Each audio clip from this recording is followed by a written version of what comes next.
श्री शिवाय नमस्तुभ्यम। हर हर महादेव। राजस्थान के भीलवाड़ा में गुरुजी पंडित प्रदीप मिश्रा जी के द्वारा 7 दिवसीय शिव महापुराण कथा जो है 8 अप्रैल से शुरू हो गई है और आज 10 अप्रैल कथा का तीसरा दिन है। ये कथा 14 अप्रैल तक दोपहर में 2 बजे से 5 बजे तक आस्था चैनल यूट्यूब के माध्यम से आप सभी श्रवण कर सकते हैं। आज की कथा में गुरुजी ने बताया है कि कैसे पुष्प शिव जी को अर्पित नहीं करना चाहिए और एक बार नाम जाप करने से 1000 नाम जाप करने का फल कैसे प्राप्त होता है, आज की कथा में गुरुजी ने बताया है। साथ ही आज की कथा में आपको 11 अप्रैल वैशाख शनिवार में किए जाने वाले उपाय की भी जानकारी प्राप्त होगी। गुरुजी की किताब से जुड़े विशेष उपायों की भी जानकारी आज के इस वीडियो में आपको प्राप्त होगी। आज 10 अप्रैल तीसरे दिन की कथा में गुरुजी ने कुल 16 उपाय पत्र उपयोगी जानकारियां दी हैं। किसी कारणवश यदि आपने आज की कथा नहीं सुन पाए हैं तो पूरी कथा का रसतत्व आपको एक छोटे से वीडियो से प्राप्त होगा। तो बढ़ते हैं आज की कथा की पहली जानकारी की ओर। गुरुजी ने कहा, कई लोग कहते हैं क्या नज़दीक के मंदिर में ही जाकर जल चढ़ाना जरूरी है? तो गुरुजी ने कहा, आप 1 लोटा जल शिवलिंग पर चढ़ाओ, मना नहीं है, पर जब आप अपने घर के नज़दीक में शिवालय में भोलेनाथ के मंदिर में जाकर जल अर्पित करते हो तो आपके घर के 3 प्रकार के दोष दूर होते हैं, वास्तु दोष, काल सर्प दोष और पितृदोष।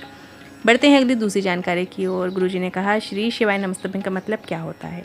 श्री शिवाय नमस्तुभ्यम का मतलब होता है हम शिव को नमन करते हैं, प्रणाम करते हैं और दिन भर में जब आप जितनी बार भी श्री शिवाय नमस्तुभ्यम बोलते हैं उतनी बार आप शिव को नमन कर रहे होते हैं। बढ़ते हैं अगली तीसरी जानकारी की ओर। पहले के समय में घर में जब भगवान को स्नान कराया जाता था, आपके घर में जितने भी देवी देवताएं हैं, जैसे गणेश जी की मूर्ति है, आपके घर में विष्णु भगवान है, लड्डू गोपाल है, दुर्गे जी की मूर्ति है, या जो भी आपके घर में मूर्ति है, सबको स्नान एक ही पात्र में रखकर कराया जाता था और वो जो जल स्नान का होता था वो हम बगीचे में डाल कर आते थे। पर आज के समय में लोग सभी को स्नान कराने के बाद तुलसी जी में जल डाल देते हैं, क्योंकि बगीचा तो अब बचा ही नहीं है। अब तुलसी जी के गमले तो हर घर में होते हैं, तो तुलसी जी को वो जल डाल दिया जाता है और यही कारण है कि काल सर्प दोष होता है, क्योंकि किस देवता का जल तुलसी जी को अर्पित होना चाहिए, किसका नहीं, ये हमें नहीं पता होता है और हम सारे भगवान का एक साथ जो जल होता है वो हम तुलसी जी के गमले में डाल देते हैं। तो ऐसा हमें नहीं करना है, हमें अलग अलग गमलों में जल डालना होता है, क्योंकि गणेश जी से जो हम जल गणेश जी को नहलाते हैं, उनको स्नान कराते हैं, वो जल तुलसी जी में नहीं चढ़ाया जाता है। शिव जी को जो हम जल चढ़ाते हैं, स्नान कराते हैं, वो जल तुलसी जी में नहीं डाला जाता है। इस तरीके से कई देवी देवता हैं जिनका जल तुलसी जी में नहीं डाला जाता है। तो आपको ध्यान रखना है, आप बाकी के जो गमले होते हैं उनमें आप जो स्नान का जल है भगवान का उसमें डालिए, पर तुलसी जी में आपको ऐसे स्नान का जल नहीं डालना चाहिए। बढ़ते हैं अगली चौथी जानकारी की ओर। केवल 2 देवता ऐसे हैं जिन्हें हम रोज़ जल चढ़ा सकते हैं, जैसे सूर्य देवता। सूर्य देवता को आप रोज़ जल चढ़ाइए, रोज़ अर्घ्य दीजिए। उसी तरीके से महादेव जी को भी आप रोज़ जल चढ़ाए जाते हैं। राम जी को रामनवमी में जल चढ़ाया जाता है, दुर्गा जी को नवरात्रि में जल चढ़ाया जाता है, वहीं शीतला माता को शीतलाष्टमी सप्तमी में जल चढ़ाया जाता है, कृष्ण जन्माष्टमी में कृष्ण जी को नहलाया जाता है। इस तरीके से पर भोलेनाथ को रोज़ जल इसलिए चढ़ाया जाता है कि वो जल शिव जी जल स्वीकार करते हैं और वो जल 33 कोटि देवी देवताओं के पास पहुंच जाता है यदि हम सिर्फ और सिर्फ भोलेनाथ को भी जल अर्पित करते हैं, क्योंकि मंदिरों में सारे भगवानों को हम ऐसे रोज़ जाकर जल नहीं चढ़ा सकते।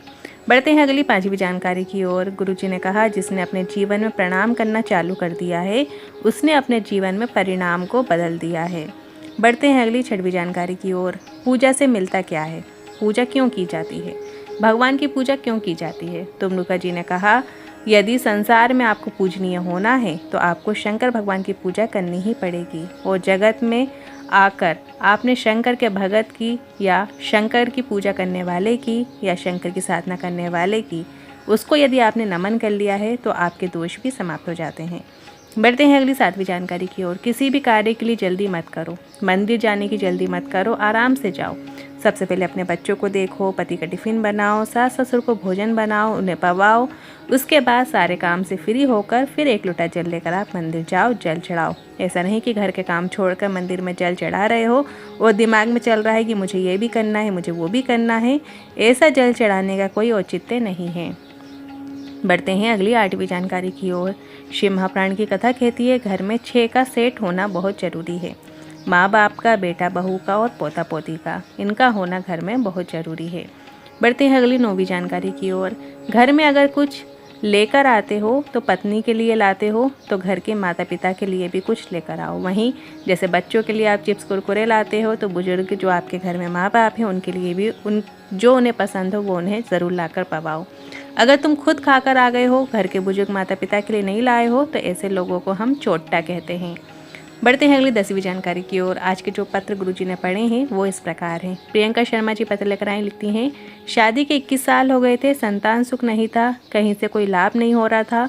पंडाल की कथा का महत्व जाना तो कोटा की कथा पंडाल में हमने कथा सुनी। पशुपति नाथ व्रत किया, सीहोर कंकर शंकर की पूजन की, सफ़ेद आखिरी की जड़ का प्रयोग भी किया और बाबे कृपा से 21 वर्ष के बाद संतान सुख हुआ है, उसी का आभार व्यक्त करने आए हैं। मंजू जी पत्र लेकर आई, लिखती हैं, गर्भाशय में गांठ हो गई थी और डॉक्टर ने ऑपरेशन की कह दिया था। हम घबरा गए। रुद्राक्ष का जल का आचमन करना हमने शुरू किया। हम रुद्राक्ष का जल शिवलिंग पे चढ़ाते और उसका जल का जो आचमन है नंदी के पास बैठकर हमने करना चालू किया और वहीं पंडाल की मिट्टी को गर्भ से लगा लेते और 21 दिन के बाद जांच कराई तो गांठ गल चुकी थी, ऑपरेशन की ज़रूरत नहीं पड़ी, उसी का आभार व्यक्त करने आए हैं। अगला पत्र आया है पप्पू कंवर जी का, लिखते हैं, 2022 से कैंसर है, भोजन नली में कहीं से कोई लाभ नहीं मिल रहा था, डॉक्टर ने मना कर दिया। उसी हॉस्पिटल में सीहोर के रुद्राक्ष का महत्व जाना, किसी ने बताया, हमने रुद्राक्ष बुलवाकर जल का आचमन करना शुरू किया, कथा सुनना शुरू किया और डॉक्टर से इलाज भी हमने करवाते गए और आज हम पूरी तरीके से ठीक हो गए हैं, उसी का आभार व्यक्त करने आए हैं। अगला पत्र आया है सुनीता जी का, लिखती हैं, शादी के 16 वर्ष हो गए थे, संतान सुख नहीं था, कई जगह दिखाया, लाभ नहीं हुआ, बहुत ताने मिलते थे। आपकी कथा के बारे में पता चला, तब सफ़ेद आंकड़े का प्रयोग जाना, सफ़ेद आंकड़े का महत्व जाना और पशुपतिनाथ व्रत भी किया। सीहोर जाकर कंकर शंकर का पूजन भी किया और वहाँ से 2 कंकड़ लेकर आई, एक मैंने और एक मेरे पति ने लिया और बाबा कृपा से बेटा और बेटी जुड़वा हुए हैं, उसी का आभार व्यक्त करने आए हैं। अगला पत्र आया है किरण जी का, लिखती हैं, संतान सुख नहीं था, पशुपतिनाथ व्रत किया, सफ़ेद आंकड़े की जड़ का प्रयोग किया और 8 वर्षों के बाद संतान सुख हुआ है, उसी का आभार व्यक्त करने आए हैं। बढ़ते हैं अगली 11वीं जानकारी की ओर। शिव महापुराण की कथा कहती है, घर के बुजुर्ग या घर के बच्चे, उनकी गंदगी साफ करके भी अगर तुम मंदिर जा रहे हो तो तुम्हें नहाने की ज़रूरत नहीं है, ऐसे में अशुद्धि नहीं मानी जाती। बढ़ते हैं अगली 12वीं जानकारी की ओर। 2 प्रकार के पुष्प होते हैं, एक दोष वाले और एक निर्दोष वाले। एक कीड़ा इल्ली कीट जिसमें होते हैं वो दोष रहित पुष्प होते हैं और वहीं जहाँ ना कीड़ा है, ना इल्ली है, ना कीट है, तो वो निर्दोष पुष्प होते हैं।